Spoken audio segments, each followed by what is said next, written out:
formas de ver el ciclo sexual. Lo que sería el ciclo a nivel hormonal, o sea, estrógenos, progesterona, FSH, LH.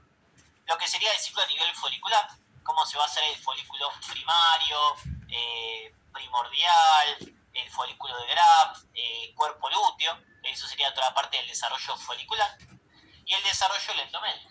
Como el endometrio muere primero y después se va formando y se mantiene hasta generar, por ejemplo, la implantación, o si no se puede implantar, la pérdida de esos nutrientes, la descamación y el sistema de la menstruación. Depende qué punto de vista estén mirando. Es exactamente lo mismo, generalmente lo vemos todo al mismo tiempo. Pero ahí le puede preguntar, bueno, a ver, ¿y cómo sería el endometrial? Bueno, entonces tengo la menstruación que se me muere, se empieza a formar y termina su formación hasta que nuevamente se vuelve a morir. Entonces si yo les pongo días, acá es cuando inicia el ciclo, día 14, día 21, día 28. ¿Okay? Entonces más o menos lo podemos sacar dependiendo cómo sea el momento, la situación en el cual me toca o en la cual estoy. Y me interesa en este caso que dibujemos o podamos dibujar el ciclo. Y para poder demostrar que no es una cuestión que tiene que estar únicamente dado o tiene que estar copiado en algún lado, lo vamos a dibujar nuevamente y así medio al aire. Siempre que dibujemos, acuérdense que necesitamos días. ¿Qué días son importantes? Bueno, día 14, día de la ovulación.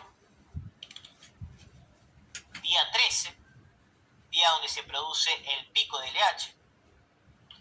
Día 12, donde se produce el pico de estrógenos. ¿Okay?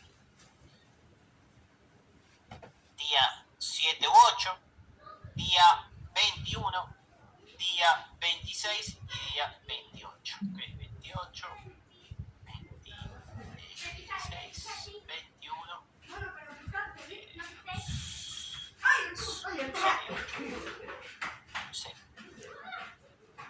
Entonces, dibujemos ahora hablando de lo que sería el sistema, acuérdense, concentración de hormona en lo que sería día, ¿no? Arranquemos por lo que sería el sistema hormonal. Acabo de dibujar el ciclo hormonal.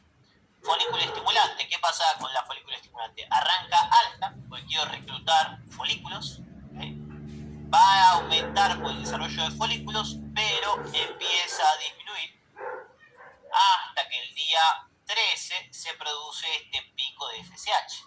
¿Por qué empieza a disminuir? Por el concepto de la selección folicular, donde va a predominar el folículo que tenga más receptores para la FSH. Y esa regulación o selección folicular dependía de la inhibina. En este caso, lo que sería la inhibina B. ¿Okay? Entonces, fíjense cómo esta función de la inhibina es contraria a la de la FSH, porque la inhibina regula menos la FSH. Entonces, primero recluto y desarrollo folículos y después baja. ¿Por qué baja? Porque si tengo mucha FSH formaría múltiples folículos para ovular. Y yo quiero que solo sobreviva el más apto, que tiene más capacidades de captar y de sobrevivir ante esta situación o ante este ciclo de 28 días. Después tenemos el concepto de los estrógenos.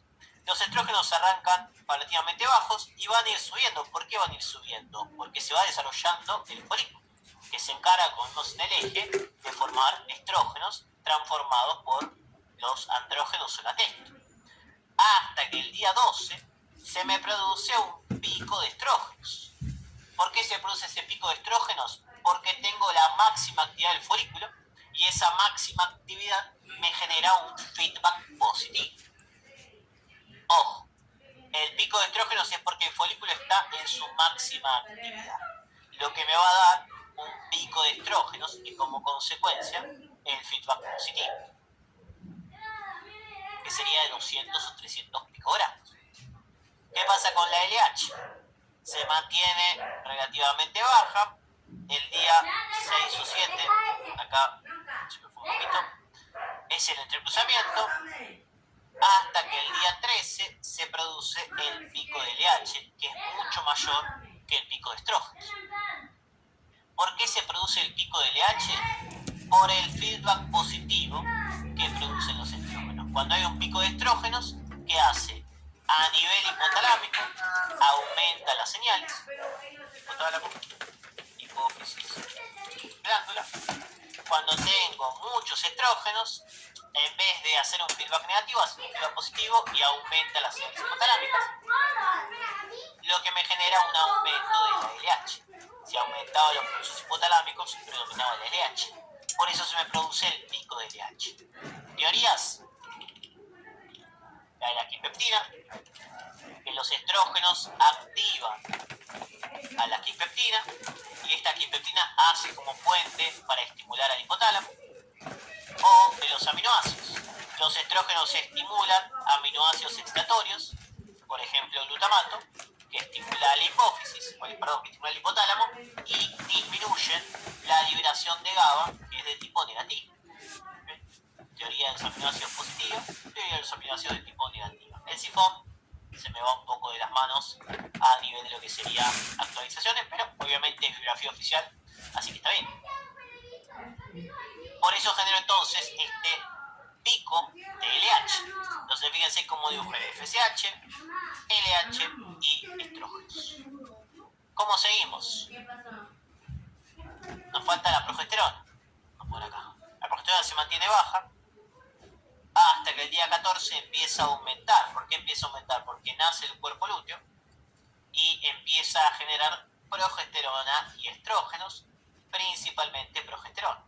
Luego el cuerpo lúteo se muere y disminuyen esos niveles de progesterona hasta volver a sus valores normales.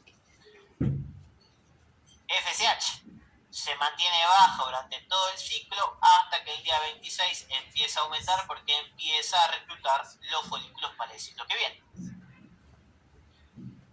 LH baja paulatinamente, no de golpe. ¿Por qué? Porque va a estar manteniendo al cuerpo lúteo. Acuérdense que la luteinizante se encarga de mantener al cuerpo lúteo. Por eso, cuando baja la LH, baja la actividad del cuerpo lúteo. Y por último, los estrógenos. Los estrógenos generaron su pico, se fue el folículo, así que disminuye. Pero como ahora tengo el cuerpo lúteo que también me forma estrógenos, voy a tener una pequeña formación de estrógenos hasta los valores normales.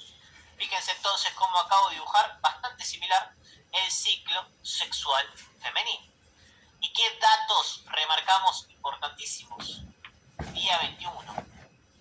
Pico de progesterona, confirma la ovulación. ¿Por qué? Porque es cuando tengo la máxima concentración de progesterona y es el único momento donde hay ese valor. Fíjense que no se repite a lo largo de todo el ciclo. Por lo tanto, me informa o me confirma que hubo una ovulación.